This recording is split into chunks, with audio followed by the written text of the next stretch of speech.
અમદાવાદના પાલડીની Prabhudas Thakkar arts commerce કોલેજને એએમસીએ seal કરી દીધી। કોલેજનો પ્રોપર્ટી ટેક્સ બાકી છે અને તેને કારણે એએમસીએ સીલ મારી દીધું છે। પરીક્ષા પહેલાં જ કોલેજ સીલ થઈ જતા વિદ્યાર્થીઓ હવે અટવાયા છે। અધ્યાપક મંડળે શૈક્ષણિક સંસ્થાનું સીલ ખોલવા માટે રજૂઆત કરી છે। વિદ્યાર્થીઓના હિતમાં નિર્ણય લેવા માટે રજૂઆત કરી છે। ગુજરાત રાજ્ય અધ્યાપક મહામંડળ તરફથી અમદાવાદ મ્યુનિસિપલ કોર્પોરેશનની રજૂઆત કરવામાં આવી છે કે અત્યારે વિદ્યાર્થીઓની પરીક્ષાઓ ચાલુ છે, શૈક્ષણિક પ્રવૃત્તિઓ થઈ રહી છે, જુદી જુદા વિષયોને લગતા સેમિનારો થઈ રહ્યા છે।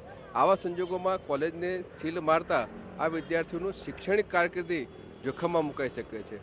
ત્યારે આ વિદ્યાર્થીઓના શિક્ષણના હિતને ધ્યાનમાં રાખીને સત્તાધીશોએ આ કોલેજને સીલ જે માર્યું છે એ તાત્કાલિક અસરથી ખોલવામાં આવે, જેથી કરીને વિદ્યાર્થીઓનું શૈક્ષણિક કાર્ય પર કોઈ અસર ના થાય। ગુજરાત યુનિવર્સિટીની પરીક્ષાઓની હોલ ટિકિટની વહેંચણી થઈ રહી છે, ત્યારે યુનિવર્સિટી સંલગ્ન પાલડીમાં આવેલ પીટી ઠક્કર કોલેજ જે છે એને હાલ મહાનગરપાલિકા દ્વારા સીલ મારી દેવામાં આવ્યું છે અને એના જ કારણે વિદ્યાર્થીઓના અભ્યાસને અસર થતી જોવા મળી રહી છે। મહત્વનું છે કે આ પાલડીની પ્રભુદાસ ઠક્કર કોલેજ દ્વારા એમનો જે પ્રોપર્ટી ટેક્સ છે એ ભરવામાં આવ્યો ન હતો અને પ્રોપર્ટી ટેક્સ ભર્યો ન હોવાને કારણે અમદાવાદ મહાનગરપાલિકા દ્વારા ગતકાલે એને સીલ કરી દેવામાં આવી હતી અને એ સીલ કરી દેવાતા અચાનક વિદ્યાર્થીઓનું શૈક્ષણિક કાર્ય બગડેલું જોવા મળી રહ્યું છે। આ સિવાય વાર્ષિક પરીક્ષાઓ પણ સામે જોવા મળી રહી છે, ત્યારે આ સીલને તાત્કાલિક ખોલવામાં આવે એ પ્રકારની માંગ એસોસિએશન દ્વારા કરવામાં આવી રહી છે। મહત્વની વાત એ છે કે આગામી સમયમાં વિદ્યાર્થીઓની પરીક્ષાઓ આવી રહી છે, આ સિવાય એકેડમિક